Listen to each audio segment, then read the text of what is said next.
Assalamualaikum warahmatullahi wabarakatuh. Waalaikumsalam warahmatullahi wabarakatuh. Nama saya Adrian Sugantara dari PT IKA 2017. Ingin memperkenalkan tentang micro teaching yang saya buat di RPP dan silabus saya.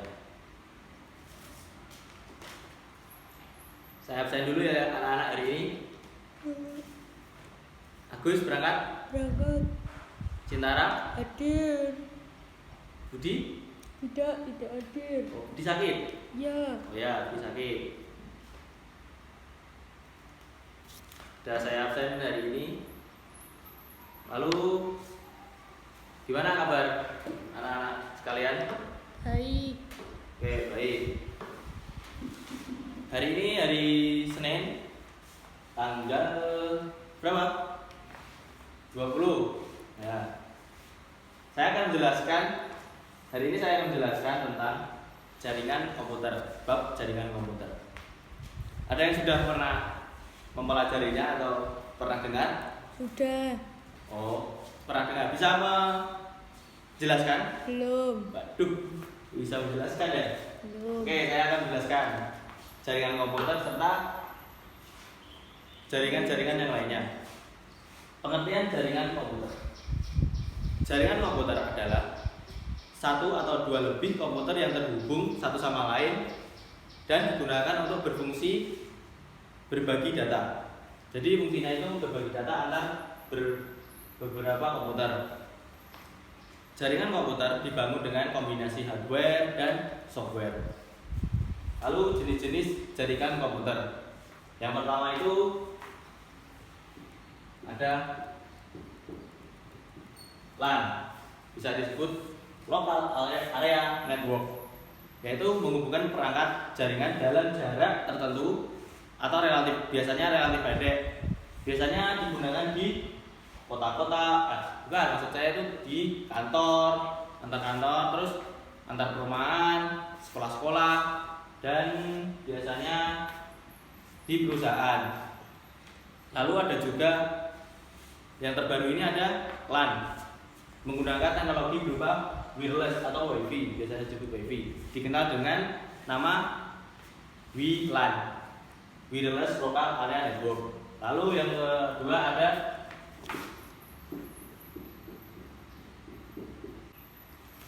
kedua ada MAN, Metropolitan Area Network. MAN jaringan yang menghubungkan dua atau lebih juga jaringan LAN di dalam kota yang sama. Biasanya digunakan untuk jaringan yang lingkupnya lumayan besar, yaitu antar kota, antar perusahaan yang satu perusahaan lainnya. Lalu yang ketiga ada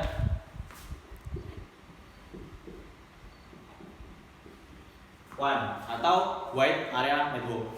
WAN juga bisa digunakan sebagai kumpulan LAN tersebar di antar geografis, yaitu biasanya antar negara, antar benua.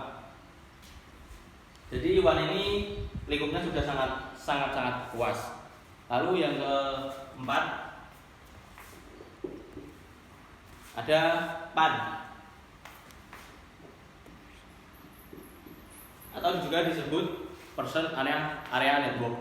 Sama seperti jaringan LAN, PAN mencakup wilayah yang lebih kecil, misal jaringan rumah atau jaringan kantor.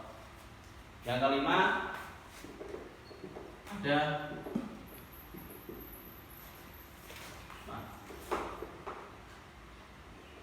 CAN atau Campus Area Network, yaitu menghubungkan jaringan di suatu kampus, misal dari fakultas satu ke fakultas yang lain.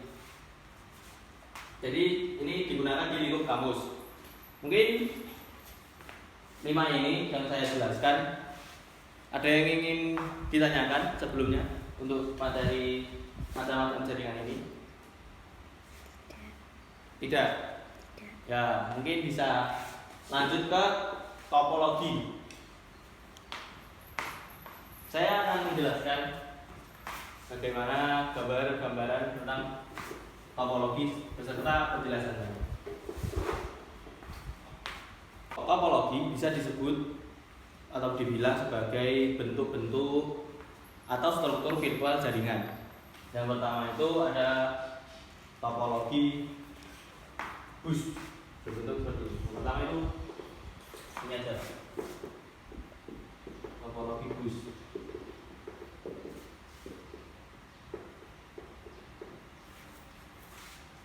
Berbentuk seperti ini.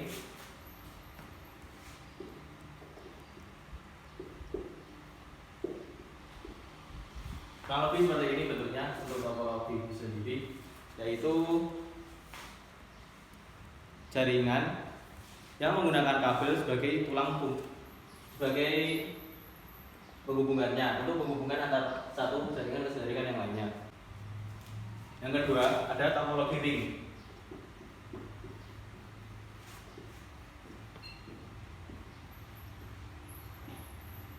Berbentuk seperti ini ya. Jadi ring itu berbentuk seperti lingkaran. Kurang lebih seperti ini gambaran untuk topologi ring. Lalu yang ketiga ada topologi star.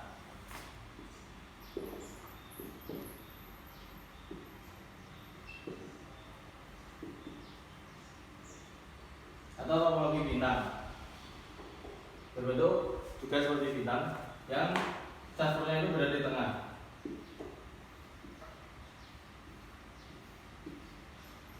Lalu yang keempat ada topologi pohon atau topologi trees.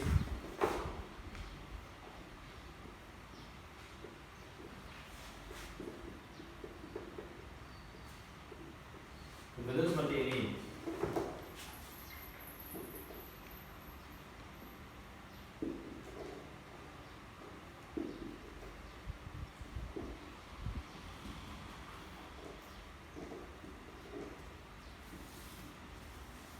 Jadi topologi ini mempunyai cabang-cabang, lalu setiap cabang itu mempunyai kain sendiri-sendiri.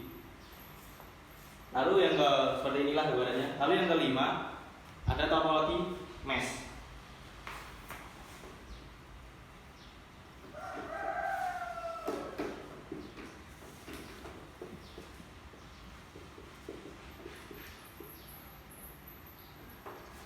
Bentuknya agak sedikit sulit.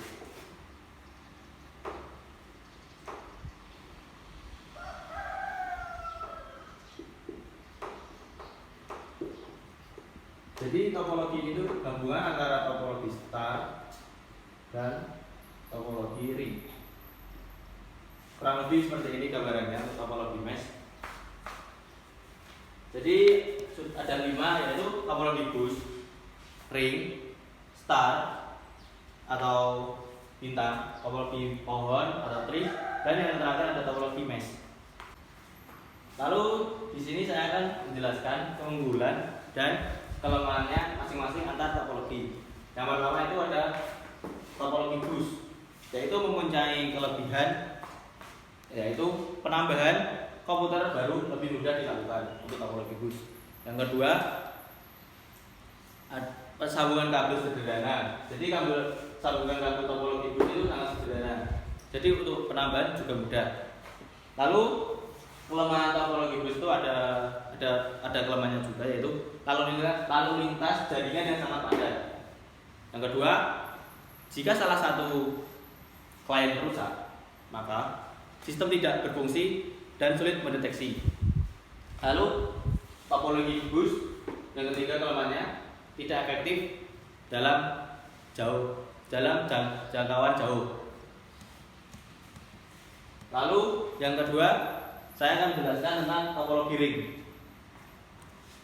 Keunggulan topologi ring dan kelemahan topologi ring. Yaitu yang pertama, untuk keunggulan topologi ring adalah tidak akan terjadi tabrakan arus data seperti pada bus. Ya, lalu lebih hemat kabel. Lalu kekurangannya, jika ada penambahan klien, maka sangat sulit dilakukan untuk topologi ring. Jadi nyambungannya sangat sulit untuk topologi ring. Jadi yang kedua, jika ada gangguan dengan salah satu klien, maka seluruh jaringan akan ikut terganggu. Misal ini terganggu jaringan. Di sini juga akan terganggu. Jadi saling berhubungan untuk topologi ring.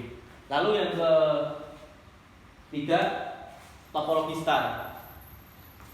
Keunggulannya adalah yang pertama, semua klien terhubung ke pusat server, menyebabkan kontrol terpusat. Jadi untuk kontrolnya itu di tengah topologi star. Jadi salah satu sama lain terhubung langsung ke server. Lalu yang kedua, pemasangan dan penambahan kabel menjadi lebih mudah dan paling fleksibel di antara topologi yang lain. Lalu jika salah satu klien rusak, maka tidak akan mengganggu klien yang lain. Jika ini rusak, maka di sini tidak akan ikut terganggu, jadi tetap berjalan seperti biasa. Lalu untuk kelemahan dari topologi star yaitu kontrol terpusat, maka elemen hub sangat kritis. Karena jika hub rusak, maka seluruh klien akan ikut terganggu. Lalu juga lebih boros kabel, karena satu klien langsung ke pusat satu kabel. Lalu yang keempat ada topologi tree atau jadi keunggulannya mudah mendeteksi jaringan yang rusak. Kedua, jika terjadi kerusakan maka tidak berpengaruh terhadap jaringan yang lain. Lalu yang ketiga, cocok diterapkan dalam skala besar, yaitu dalam perkantoran yang cukup besar, jadi itu cocok digunakan di situ. Lalu mempunyai kelemahan yaitu boros kabel. Lalu keempat, ada topologi pohon atau topologi trees, yaitu mempunyai keunggulan pertama, mudah mendeteksi jaringan yang rusak. Jadi topologi pohon ini jika ada kerusakan, kita dapat cepat mendeteksi jaringan mana yang rusak. Lalu yang kedua, jika terjadi gangguan, maka tidak berpengaruh terhadap cabang yang lain. Jadi sini gangguan, maka tidak berpengaruh ke jaringan di sekitar sini. Lalu yang ketiga, cocok diterapkan dalam skala besar. Jadi topologi pohon ini cocok digunakan dalam skala besar. Lalu topologi pohon atau topologi trees ini juga mempunyai kelemahan, yaitu yang utama adalah boros kabel, karena bercabang-cabang. Setiap cabang punya cabang, jadi sangat boros kabel. Lalu yang kedua, untuk topologi pohon ini sulit perawatannya, karena yang bentuknya juga yang ribet, jadi perawatan itu sangat sulit. Lalu untuk yang kelima yang terakhir, topologi mesh mempunyai keunggulan yaitu pengiriman data yang cepat. Jadi topologi mesh itu mempunyai pengiriman data yang cepat karena banyaknya kabel yang digunakan. Lalu yang kedua, keamanan yang baik. Jadi topologi mesh ini sangat cocok digunakan jika ingin mempunyai jaringan yang aman dan baik. Lalu topologi mesh juga tidak akan topologi mesh tidak akan terjadi tabrakan data antar klien. Lalu topologi mesh juga mempunyai kelemahan, yaitu yang pertama adalah sangat boros penggunaan kabel dalam jaringan ini. Lalu yang kedua, instalasi topologi mesh itu sangat sulit karena bentuknya aja juga ribet, jadi instalasinya itu mungkin sangat sulit. Mungkin cukup sekian materi hari ini yang saya sampaikan. Mungkin ada yang ingin ditanyakan tentang materi hari ini? Tidak.